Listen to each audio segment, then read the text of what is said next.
জীবনে কোনোদিন কারোর সাথে স্বার্থ নিয়ে মিশি নাই, ভবিষ্যতেও মিশবো না। কাউকে যদি সম্মান দিয়ে থাকি, ভালো ব্যবহার করে থাকি, ভালোবেসে থাকি, তাহলে সেটা সবসময় মন থেকে নিঃস্বার্থভাবে ছিল। কারণগুলো সেটা অর্জন করে এনেছে।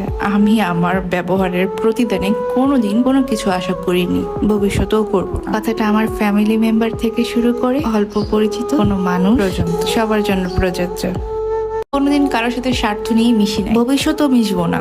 কাউকে যদি সম্মান দিয়ে থাকি, ভালো ব্যবহার করে থাকি, ভালোবেসে থাকি, তাহলে সেটা সবসময় মন থেকে নিঃস্বার্থভাবে ছিল। কারণগুলো সেটা অর্জন করে এনেছে।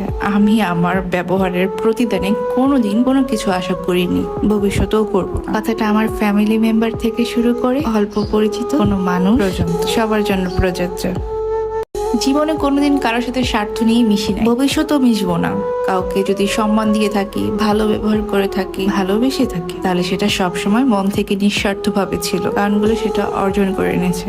আমি আমার ব্যবহারের প্রতিদানে কোনোদিন কোনো কিছু আশা করিনি, ভবিষ্যতেও করবো না। কথাটা আমার ফ্যামিলি মেম্বার থেকে শুরু করে অল্প পরিচিত কোনো মানুষ পর্যন্ত